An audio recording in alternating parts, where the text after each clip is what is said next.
Bom, pessoal, vamos para a última parte da nossa videoaula. Vamos relembrar um pouquinho do vídeo passado. Nós vimos então que o rotacional de H era igual a J, certo? E esse H era chamado vetor magnético ou intensidade magnética, né? J é a densidade de corrente. E também vimos que o divergente de B, esse aqui já é um pouco mais antes do que a aula passada, né? É igual a zero. Não existe monopolo magnético. Temos aqui, ó, vetor magnético. Agora vamos considerar algumas condições de contorno. Condições de contorno para o campo magnético e para o vetor magnético. Ok? Então considere que eu tenho dois meios. E aí eu tenho uma superfície que separa esses dois meios. Vou colocar a superfície aqui. Então abaixo dela eu tenho um meio que eu vou chamar de meio 2. Em cima dela eu tenho um meio que eu vou chamar de meio 1. Ok? E agora eu vou escolher uma superfície aqui nesse meio. No caso eu vou escolher um cilindro por simetria. Então eu vou tentar desenhar aqui um cilindro rapidinho. Esse cilindro então ele está nessa superfície, ele atravessa ela aqui, né? Então eu tenho uma parte que está em cima e uma parte que está embaixo. Por que a gente vai fazer isso? Porque a gente vai olhar como que se comporta o campo magnético e o H, vetor H, quando eles passam de um meio para o outro. Igual a gente fez com o vetor campo magnético, campo elétrico, desculpa, e o vetor deslocamento elétrico. A gente vai verificar se eles são contínuos ou descontínuos ao atravessar esse meio, certo? Então eu vou jogar um vetor aqui, ó, vai entrar na parte de baixo, um vetor que eu chamar B1, e ele vai sair aqui em cima, B2, ok? Esse meu cilindro, ele tem uma altura H, e eu posso definir nele três áreas, que eu vou chamar uma aqui embaixo, eu vou chamar de área 1, que é o tampo de baixo, a área 2 posso ser aqui ó, o entorno, e uma área 3 o tampo superior. E cada uma vai ter seu respectivo N, né, que é o vetor normal à superfície. Então aqui eu tenho um N3, aqui embaixo eu tenho N1, e aqui no entorno eu tenho um N2. Sempre, esses N são todos normais às superfícies que estamos analisando, né? Bom, se eu tenho aqui o divergente de B igual a zero, pelo teorema da divergência, se eu integrar esse meu divergente em relação ao volume, eu posso considerar então, eu posso passar isso para a superfície que encerra esse volume. Essa superfície é uma superfície fechada, ok? De B escalar N dA. Então a gente está fazendo isso aonde? A gente está fazendo isso no cilindro. O cilindro ele é fechado, então ele é uma superfície, ele tem um volume, ele tem uma superfície que encerra ele. Então se eu estou fazendo a divergência do vetor B, como que ele atravessa esse cilindro, e aí ao integrar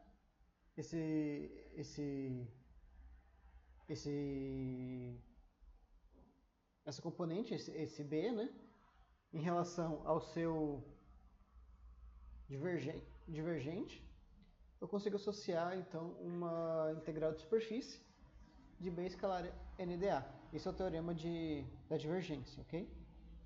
E isso então vai ser igual a zero devido à equação que está escrita aqui em cima, né? Ok.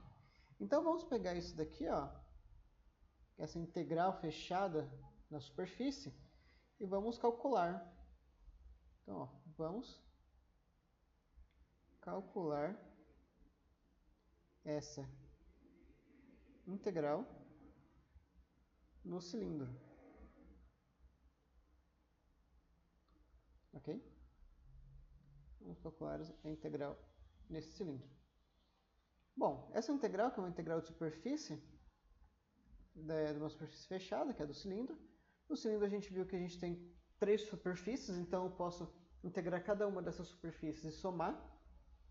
Então, eu vou ter aqui uma integral de b n dA em 1, uma integral de b n dA em 2 e uma integral de b n dA em 3. Então, são todas essas integrais abertas, então tem a superfície de baixo, o tampo de cima e o entorno. Bom, a gente vai fazer uma consideração, ó, considere H desprezível para garantir que a gente está na superfície, para a gente ver o que está acontecendo na superfície. Então, ó, o H ele é aproximadamente zero, né? Ele tende a zero. Então, o H ele é desprezível, de maneira que quando que eu calcular a integral aqui em 2, que é onde está a altura, essa integral aqui vai dar zero. Ok? Essa integral dá zero. Devido à nossa consideração que H é desprezível. E isso garante que a gente está na superfície que separa os dois meios. Agora, imagina que a área seja pequena. Por quê? Porque se eu tenho aqui um vetor onde aqui teria um ponto B, colocando aqui para cá eu tinha um B, e se ela for pequena, mais dB, um valor muito pequeno. Porque B ele varia com o inverso da distância, né? Ao quadrado. Ou seja, se essa área for muito grande, se considerar essa área muito grande, eu vou ter muita variação do campo magnético ao longo da minha área. E eu quero que não, que ele seja constante, né? Então, se eu considerar uma área pequena, eu posso considerar que B é aproximadamente constante, porque ele vai ganhar um valor infinitesimal ao longo dessa área, ok?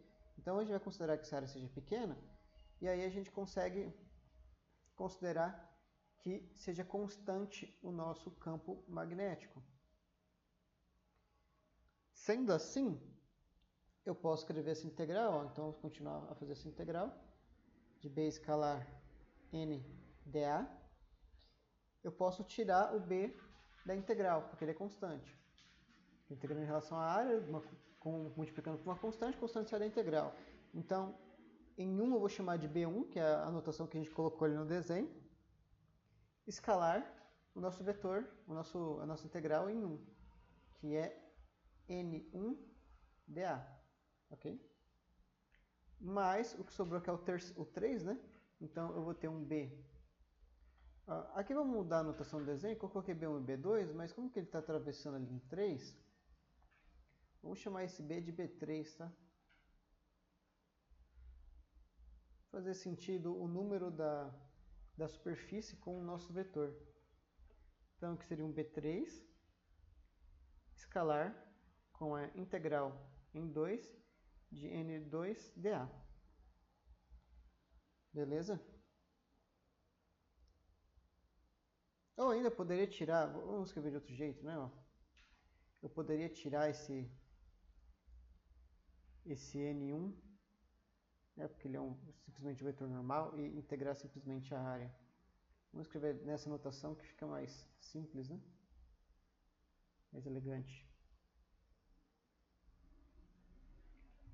Beleza. Mas note que, como ele é um cilindro, a área do topo e da base, elas têm que ser iguais.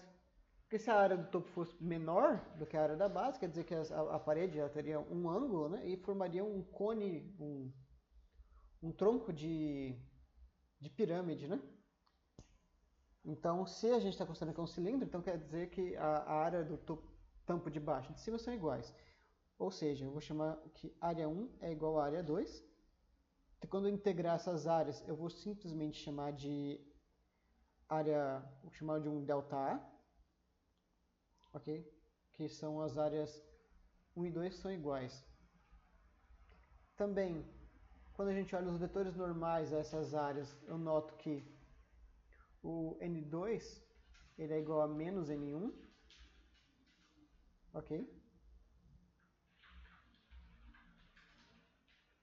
E aí eu posso simplesmente chamar N1 de N para facilitar a nossa notação. Então, o que eu vou ter aqui? Ó? Integral em S de B escalar NDA vai ser igual.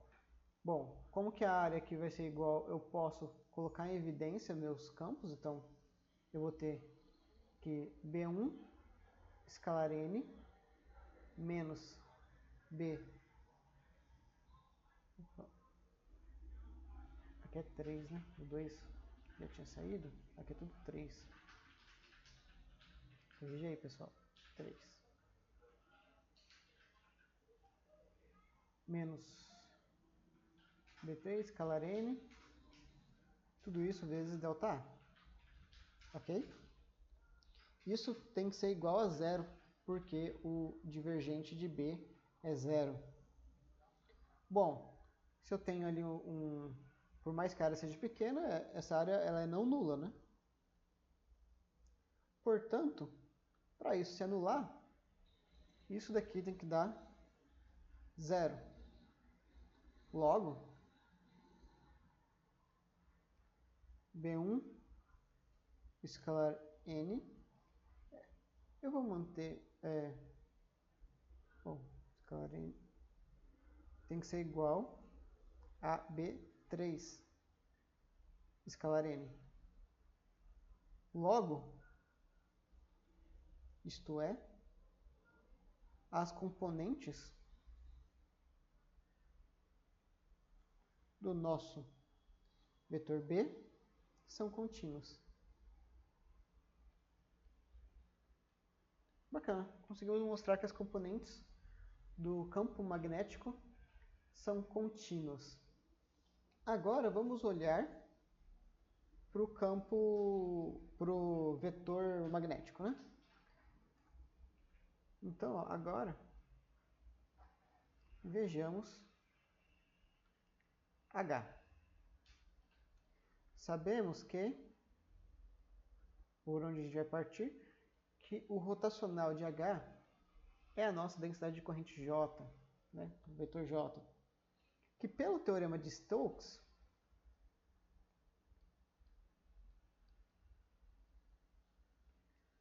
bom, primeiro deixa eu fazer um desenho aqui, ó. Então vamos considerar que eu tenho aqui um meio 1, meio 2,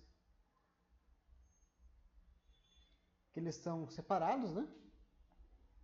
E aí eu vou fazer uma caixinha de remédio aqui, que atravessa esses meios, vamos considerar essa superfície, onde eu vou numerar as áreas em 1, 2, 3 e 4. Eles têm lado que eu vou chamar de ΔL, a altura que eu vou chamar de H, e de um lado, por um meio, vai entrar o nosso vetor H1, e pelo outro vai sair o vetor H2. E eu quero verificar, então, novamente, que se H é contínuo, certo? Os componentes dele são contínuos. E aí, para isso, eu vou evocar o teorema de Stokes, e aí eu tenho que fazer um vetor chamado aqui dl, que vai deslocar ao longo desse contorno. Ou seja, esse contorno ele delimita uma área, né, uma superfície, e aí pelo teorema de Stokes eu consigo relacionar uma integral de contorno fechado com a integral de superfície. Como que eu faço isso? Então eu vou ter que integrar Em relação à superfície, o nosso rotacional de H, escalar dA, ou NdA, se vocês preferirem. Isso vai ter que ser igual, então, à integral fechada do contorno de H escalar dL. Lembre-se que, como eu integrei o lado esquerdo dessa equação aqui de cima, eu também tenho que integrar o lado direito. Então, isso vai ser igual a integral de superfície de J escalar dA. Mas vamos olhar aqui essa integral de contorno, porque ali eu tenho um contorno, ele tem 4 linhas, e eu posso então abrir essa integral de contorno como a soma das 4 integrais que compõem esse contorno. Então eu vou ter integral fechada de C de H escalar dL, e ela vai ser a soma da integral de H escalar dL em 1 mais um H escalar dL em 2 mais uma integral de H escalar dL em 3 mais a integral de H escalar dL em 4, ok? Novamente, vamos garantir que a gente está entre os meios, então vamos considerar que H ele vai tender a zero, ele tem tamanho desprezível, aí garante que a gente está ali na região do meio 1 e meio 2. Isso faz com que as componentes horizontais, né, sejam nulas, ou seja, o 3 e o 4 aqui nessa equação vai ser nulo. Com isso, vamos escrever aqui, né? Eu vou ter que integral fechada no contorno de H escalar dL é igual, então, a soma de uma integral em 1, que eu vou chamar aqui de H1 escalar dL1, onde você pode notar que ó, dL aponta para a esquerda em 2, só quando ele dá a volta e chega aqui em 1, esse dL vai apontar para a direita.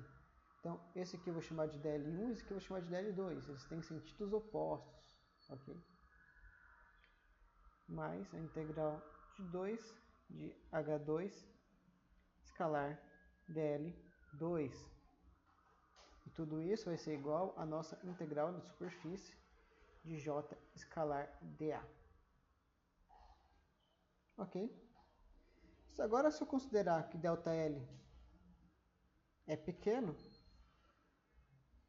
por quê? Pelo mesmo motivo que a gente considerou que a área era pequena no anterior, né? Para H ser aproximadamente constante. Ele tem um incremento diferencial muito pequeno. Logo, o que vai acontecer? O H pode sair da nossa integral. Então, vai ficar a integral no contorno de H escalar dL é igual a H1 escalar com a integral 1 de dL1 mais H2 escalar integral 2 dL2. Isso tudo é igual a J, a integral de superfície de J escalar dA. Beleza? Bom, então se a gente considerar ali que os lados são iguais, né? Então se um lado 1 é igual ao lado 2, eu obtenho que H1 escalar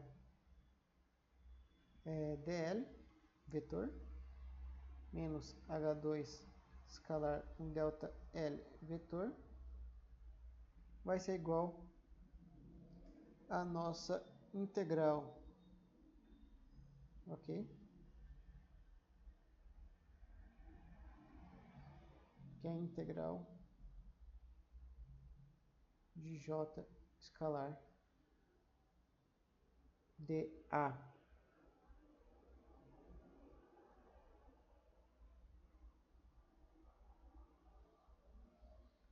No caso, eu acabei fazendo aqui, eu esqueci de comentar, como dl1 ele é igual a menos dl2,